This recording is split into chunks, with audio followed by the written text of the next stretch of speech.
In today's video, we are going to look at an awesome set of draws that will assist you with your timing. Draw number one is our Old Faithful and Zenden's favorite draw of all time. It's a no-feet draw. In this draw, you are going to be in a stationary position, just focusing on the swing of your hands through the ball, trying to make contact as close to your body as possible while allowing your hands the freedom to go through that contact point and hit the ball. What's important here is to make sure that your head gets into line with the ball and that you're making contact with your hands and the bat underneath your eyes to make sure that the contact point is good.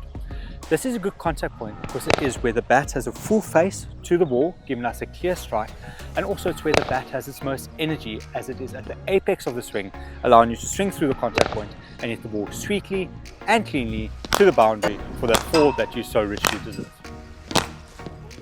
For draw number two, we are going to use a couple of cones to create a line for where we want to make a contact point. The cones are set out in a position where you can go on the front foot and be in line with that to make sure that the bat contact is there.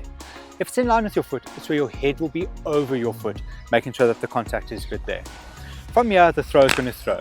When you're playing straight or on the offside, you're trying to make contact in line with the cones because that's where the bat's going to have freedom of swing. If the ball is a little bit straighter and you're looking to hit onto the leg side, you're probably going to make contact slightly behind the cones.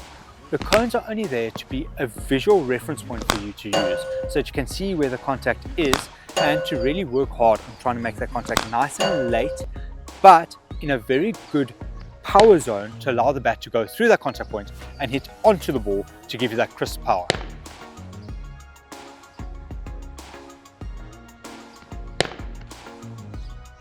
Seeing as though we're speaking about timing, now is a great time to check out all our training schedules listed below.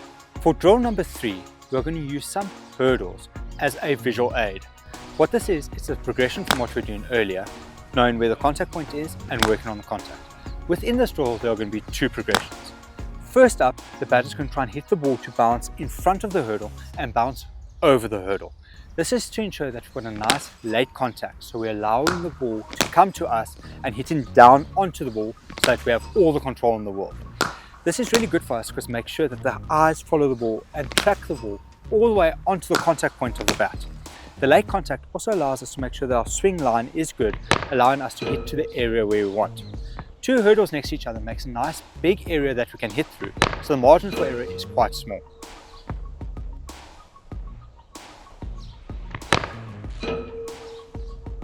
Progressing on now to the second one, we're going to make contact slightly earlier in front of us, trying to get the ball to bounce under the hurdle or go through the hurdle. Even hitting the hurdle will be okay. This is to show that we can hit through the ball and generate that skim off of the surface to allow the ball to travel quicker to the boundary. And on different surfaces, it's going to be important to get the ball skimming rather than playing that nice late contact.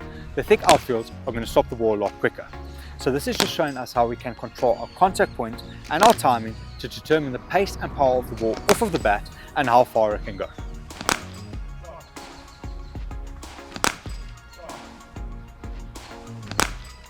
To close off the session, we're going to go into draw 4, where we are going to just do some free batting with a overarm throw. Here we're just going to bat and see how it feels after doing all the draws before. It's important here to try different shots to see how it feels, front foot and back foot, to make sure that we're moving well and trying to get that contact point nice and late, nice and consistent, so that our timing can be good and allowing our hands the freedom to go through the contact point. It's important here to try different things for the different balls that are thrown. We want to look to attack, we want to look to defend, so we can see how consistent our contact point is. This is going to be important because in a game, we're going to need to be able to determine when we need to defend, when we need to attack. But we need to know the feeling of both if we want to be as good as we can be.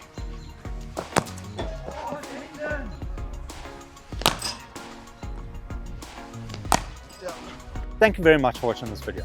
We hope that you did enjoy. A massive thank you to all our members who help make all these videos possible.